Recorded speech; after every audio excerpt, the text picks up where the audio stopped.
Hi, good morning student. How are you today? Nice to meet you. Today on science lesson we will learn about earth structure, lapisan bumi. Our learning for this lesson is you can identify the structure of the earth and then you can identify the structure of the atmosphere. Anak-anak, hari ini kita akan belajar tentang lapisan bumi. Lapisan bumi ke bawah yang kita sebut dengan struktur bumi, dan lapisan bumi ke atas yang kita sebut dengan lapisan atmosfer. Oke? Siap belajar? Simak baik-baik karena pada bagian ini adalah penjelasan yang tidak bisa kamu lihat di buku cetak karena di buku cetak tidak ada. Oke? Oke, for the first you know that earth structure is like a boiled egg. Ya, it's not like apple but boiled egg. Jadi lapisan struktur bumi kita sampai ke bawah, kalau kita gali bentuk bumi kita bulat ya. Kalau kita gali ke bawah, maka strukturnya tidak mirip dengan buah apel atau buah pir ya, tetapi lebih mirip dengan struktur telur rebus. Artinya apa? Artinya semakin ke dalam kita akan menemukan lapisan-lapisan yang berbeda ya, berbeda cirinya satu dengan yang lain. Oke?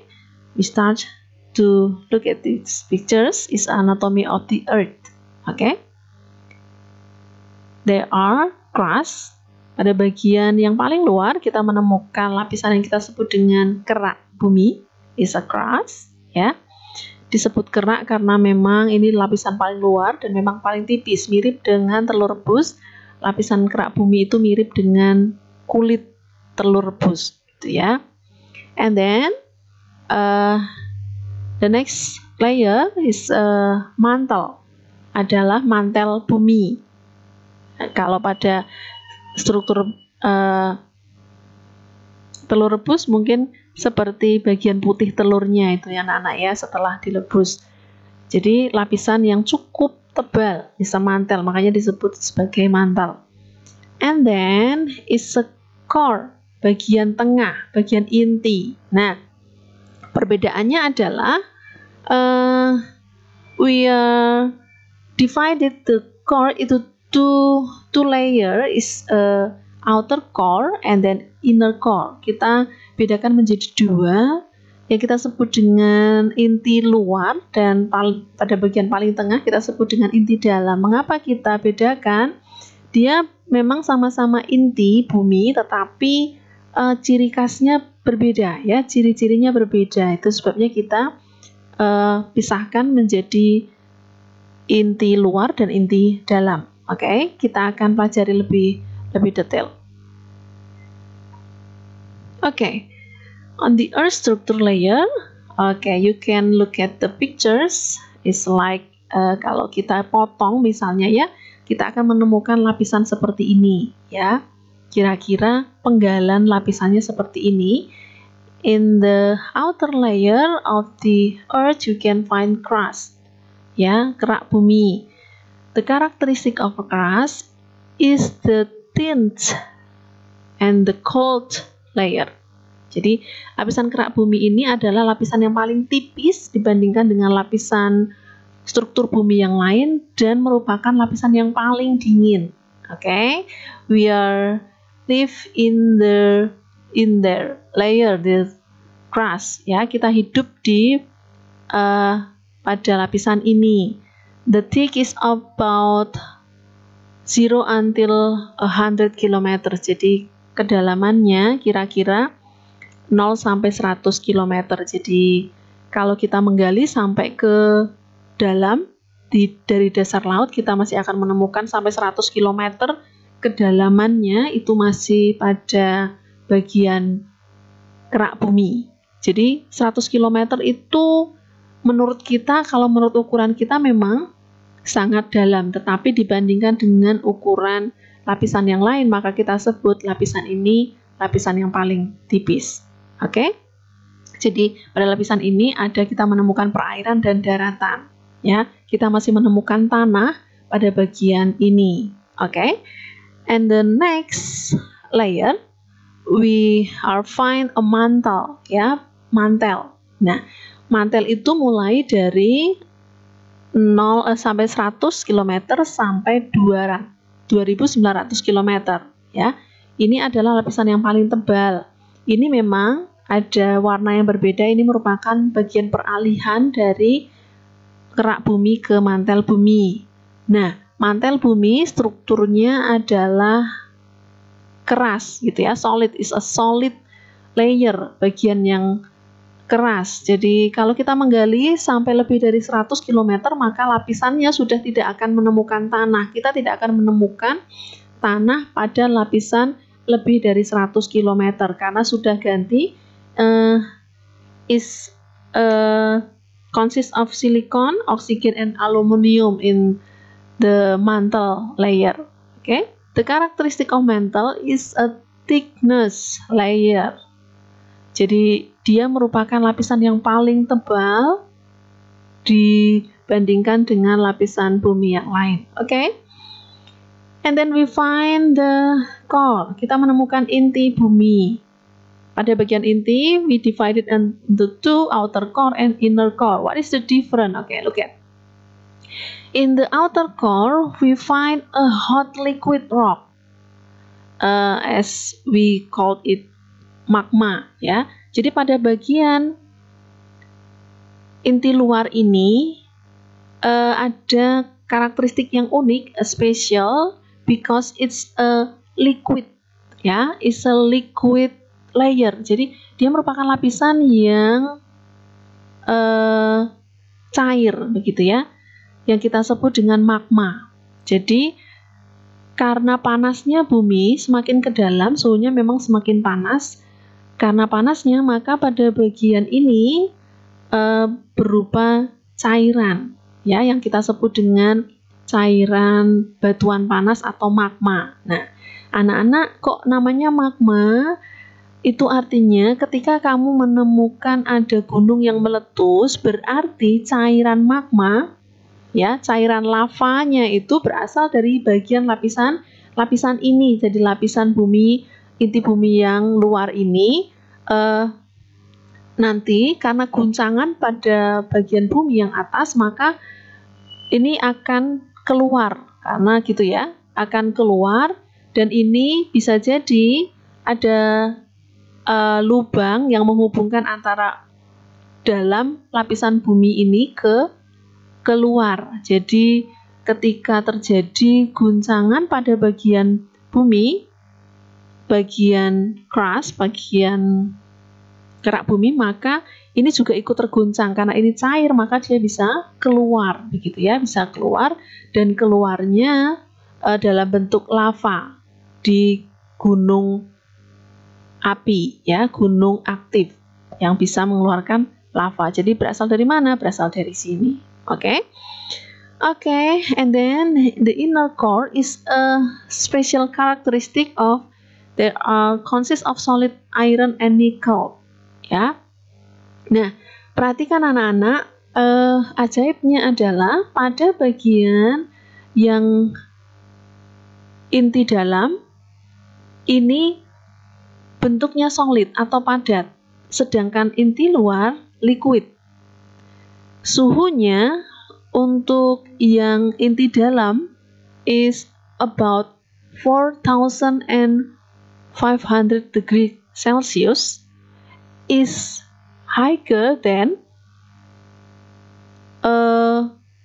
outer core. Jadi suhu dari inti dalam ini sebenarnya lebih tinggi, tetapi wujudnya justru padat, sedangkan yang lapisan bumi yang inti luar ini suhunya lebih rendah sebenarnya, sekitar 2.200 derajat Celcius, tetapi suhunya yang lebih rendah ini tetapi dalam bentuk liquid, gitu ya, ajaibnya begitu. Nah, itu adalah lapisan-lapisan bumi ke bawah, ya, kira-kira begitu.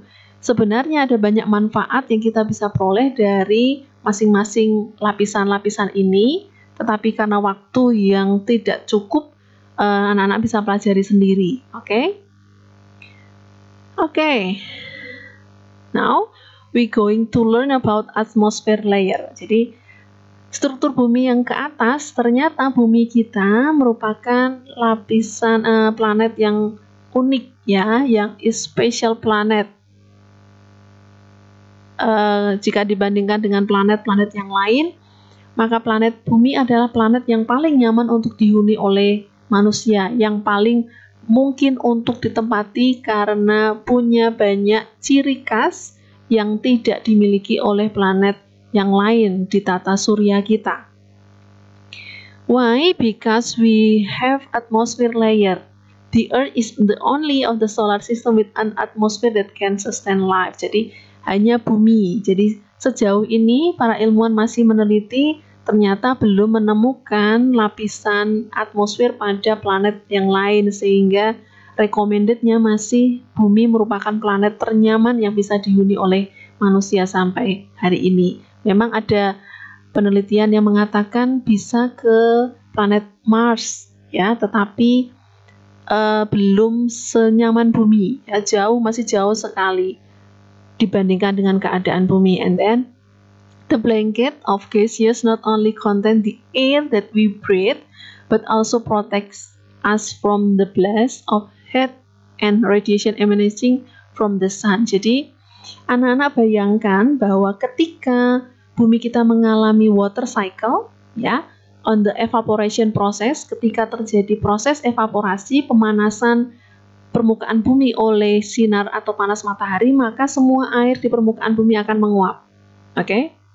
Bayangkan, kalau bumi kita tidak punya atmosfer, air itu bisa menguap. Menguapnya kemana? Menguapnya ke permukaan langit. Ya, permukaan langit sampai kemana, Bu Lia? Sampai tak terhingga, karena alam semesta kita ini tak terhingga. Bagaimana kalau dia menguapnya sampai tak terhingga? Maka dia tidak akan bisa kembali, the precipitation process tidak akan bisa kembali ke bumi. Tetapi karena adanya lapisan atmosfer itu seperti selimut gas yang menutupi bumi kita, di sekeliling bumi kita, sehingga udara, air itu tidak bisa keluar dari selimut gas tersebut, sehingga udara yang menguap itu atau air yang menguap itu akan terperangkap tetap di bumi dan kembali lagi ke permukaan bumi. Nah, tetapi juga selimut itu juga melindungi bumi kita dari panas dan dingin yang terlalu ekstrim. Contoh, kalau kita ada di bulan tidak punya atmosfer. Jadi pada saat bagian bulan membelakangi bagian matahari, pada bagian bulan yang membelakangi bagian matahari, maka atau yang kita sebut dengan malam, maka bagian itu menjadi sangat ekstrim dingin. Sama seperti kalau kita di luar rumah. Jadi di luar rumah pada saat malam hari ada angin yang besar, maka kita akan merasa sangat kedinginan. Tetapi siang hari kalau kita di luar tanpa perlindungan, maka kita akan merasa sangat panas. Sama dengan planet. Tetapi beruntungnya planet bumi kita punya proteksi of atmosphere that protect our earth from the heat of sun and then the cold of universe ya. Jadi melindungi bumi kita dari panas dan dingin yang terlalu ekstrim. It warms the planet by day and cools it at night. Jadi akan menjadi planet bumi kita akan menjadi hangat pada siang hari, tetapi juga sejuk pada malam hari, karena punya perlindungan. Sama seperti di dalam rumah, kamu kalau panas tidak kepanasan, memang bisa hangat tetapi tidak sangat kepanasan, dan malam kamu ketika di rumah, kamu menjadi merasa sejuk tetapi tidak terlalu dingin. Okay, we going to learn about atmosphere layer. Is a part of atmosphere layer. Ini adalah bagian dari atmosfer bumi kita. Nah, atmosfer bumi kita itu adalah lapisan gas. Artinya, anak-anak, kalau kita melihat ke atas memang sepertinya kita tidak melihat apa-apa karena itu lapisan yang tersusun dari gas. Jadi transparan, ya, artinya transparan. Meskipun transparan, pada masing-masing ternyata ada karakteristik gas yang berbeda-beda. Karakteristik of the layer is the different ones by one. Jadi berbeda satu dengan yang lain, once the other, ya. Okay, the first layer we find the troposphere, and then the next is stratosphere, mesosphere, thermosphere, and the last is exosphere. Okay. The thermosphere layer is about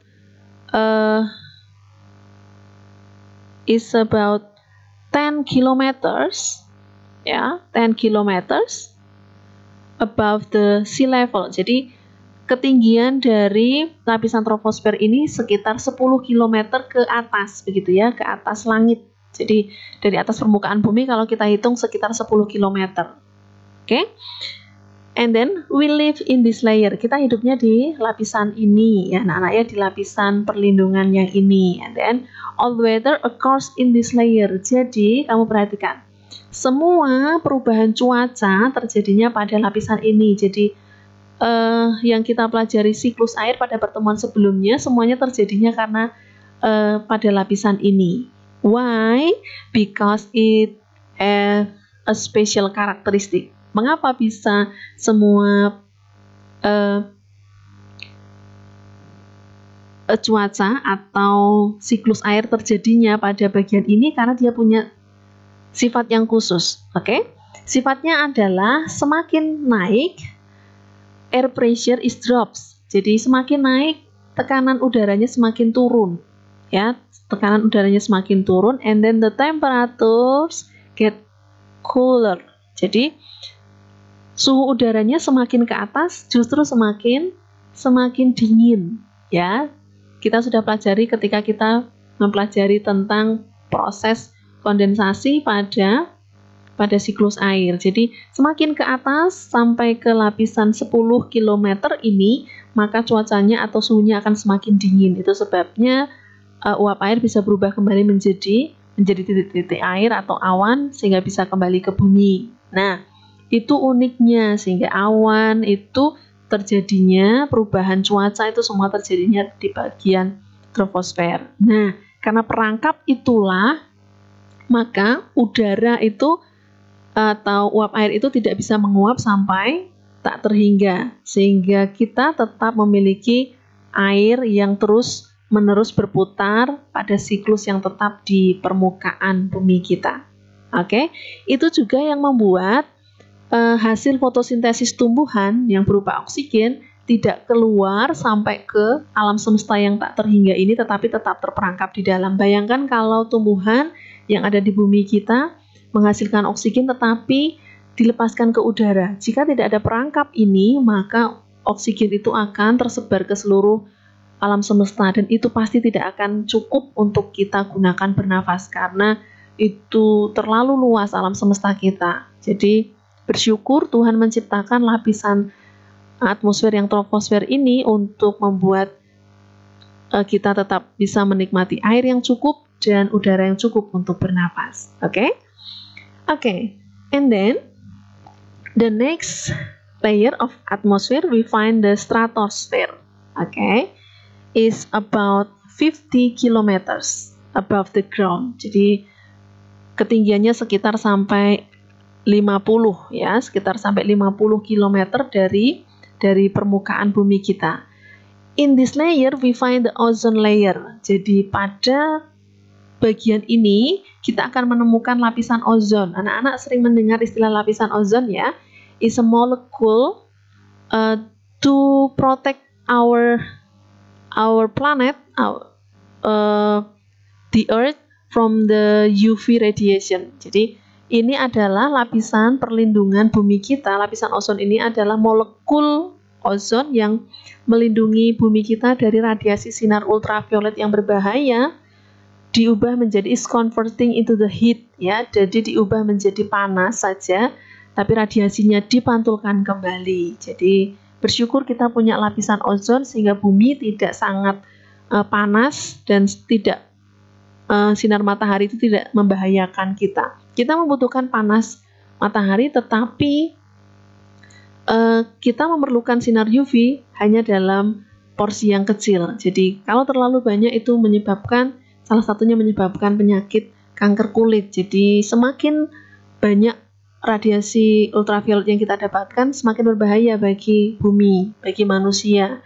Tetapi karena ada lapisan ozon, maka sebagian besar radiasi UV itu dipantulkan kembali dan diubah menjadi panas. Jadi panas matahari. Okay?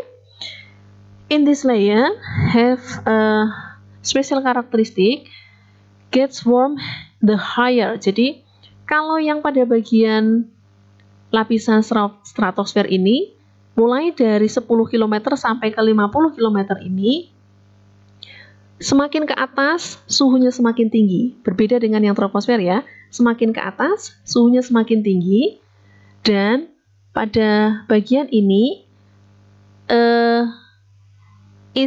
means that the troposphere lack of the turbulence. Jadi artinya karena suhunya semakin ke atas semakin tinggi, berarti tidak mungkin di sini ada awan. Nah, itu berarti karena tidak ada awan, maka lapisan ini merupakan lapisan yang biasanya dijadikan lintasan sebagai lintasan dari pesawat. Mengapa? Karena tidak akan mengalami turbulensi pada bagian ini. Apa itu turbulensi? Kalau pesawat, anak-anak pernah naik pesawat dan pesawatnya nabrak awan, kamu akan mengalami guncangan begitu, dan itu berbahaya bagi mesin pesawat. Tetapi untuk menjaga keamanan selama perjalanan, maka biasanya the commercial passenger jets is right in the stratosphere layer. Jadi pakainya lintasannya di lapisan stratosfer begitu, ya. Baru nanti kalau mau kembali landing, maka dia akan kembali masuk ke lapisan troposfer. Oke? And then the next we find the mesosphere layer. Kita menemukan ada lapisan atmosfer yang kita sebut mesosphere, is about 85 km above our planet, ya. Ketinggiannya sekitar sampai 85 km, ya, kilometer dari bumi kita. Most meteors burn up in the layer. Jadi mesosphere ini punya karakteristik khusus, yaitu semakin ke atas, sama ya, ternyata semakin ke atas suhunya semakin dingin, sampai ke atas ini bisa pada batas ini sekitar negatif 90 derajat Celcius, jadi minus 90 derajat Celcius.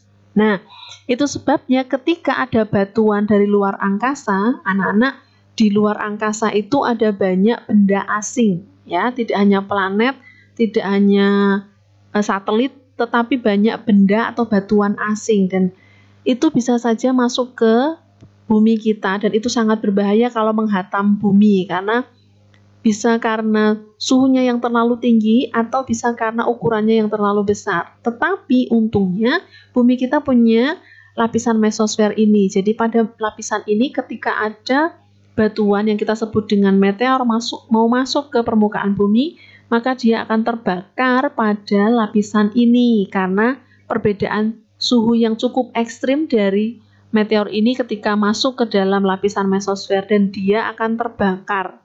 Biasanya dia akan terbakar habis pada lintasan ini. Jadi sebelum sampai ke lapisan berikutnya atau sebelum sampai ke bumi, dia sudah terbakar habis. Karena kalau ada meteor yang bisa sampai menghantam bumi, maka itu akan menyebabkan kehancuran yang cukup besar. Bayangkan bahwa hanya satu genggam batu saja, batu meteor saja yang sampai ke bumi yang kita sebut dengan meteorit itu bisa menghancurkan ukuran rumah yang cukup besar. Itu hanya satu genggam saja, dan bayangkan kalau ukuran batunya itu sangat besar, itu sudah melewati lapisan mesosfer dan ada yang sampai ke bumi kita karena tidak habis terbakar. Bayangkan kalau itu masuk ke bumi tanpa melewati lapisan mesosfer, itu akan sangat berbahaya, akan terus menghantam bumi kita dan itu tidak membuat kita nyaman. Jadi berbahaya sekali. Jadi bersyukur pada bagian itu semua batuan yang masuk ke bumi kita, meteor yang masuk ke bumi kita akan terbakar. Dan ketika dia terbakar, kita melihat fenomenanya sebagai fenomena yang kita sebut dengan bintang jatuh. Jadi bintang jatuh itu bukan bintang yang jatuh ke bumi, tetapi meteor yang mau sampai ke bumi tetapi terbakar oleh lapisan mesosfer. Oke? And then we find the thermosphere layer.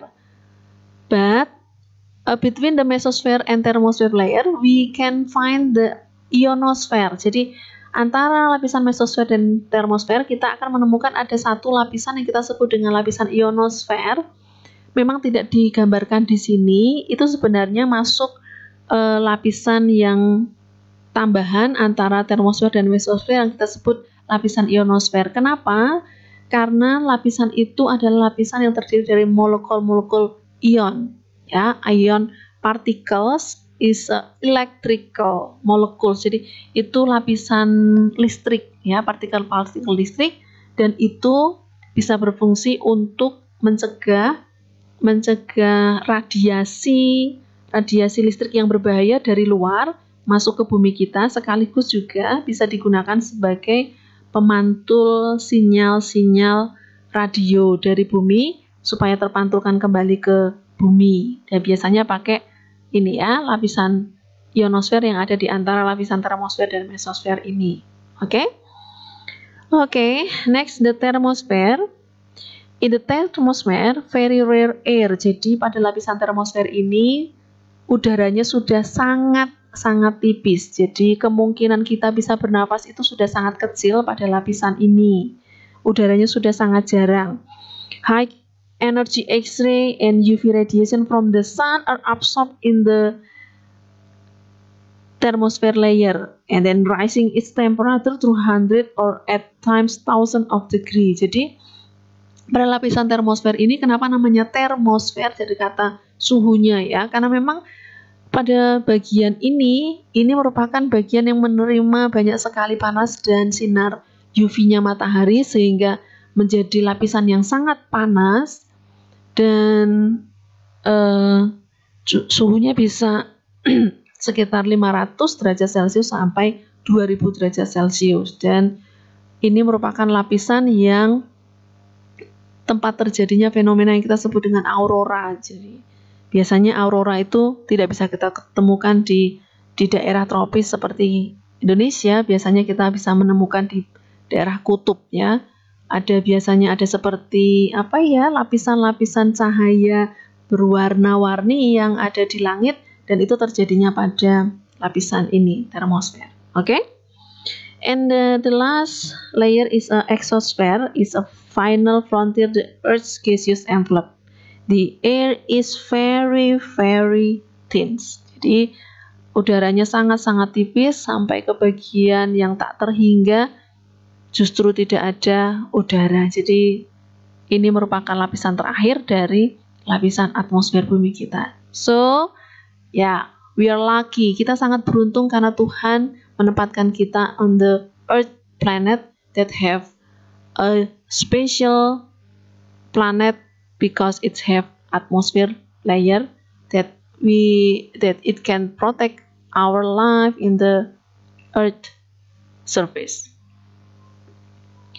Anak-anak, ini adalah fenomena meteor jatuh yang kita sebut dengan bintang jatuh pada bagian mesosfer, dan kita akan melihat ada kilatan cahaya. Bukan berarti dia bercahaya, tetapi karena memang dia terbakar dan api yang kita lihat itu tampak seperti bintang jatuh, begitu ya. It's all about our topic for today. And then your task for today. Please write the conclusion of today's lesson on Google Form. Jadi, Bulia akan sediakan Google Form di materi ini. Bulia berharap kamu menuliskan apa saja sih yang kamu pelajari, kesimpulan apa yang kamu pelajari dari topik kita hari ini. Jangan lupa mengirimkan.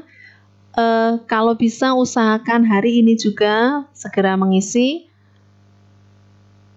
Google Form-nya. Selesaikan tugasmu, simak dulu materinya sampai selesai, lalu kerjakan tugasnya dengan segera. Oke? Okay, class. Thank you for your attention. See you on the next lesson. Bye-bye.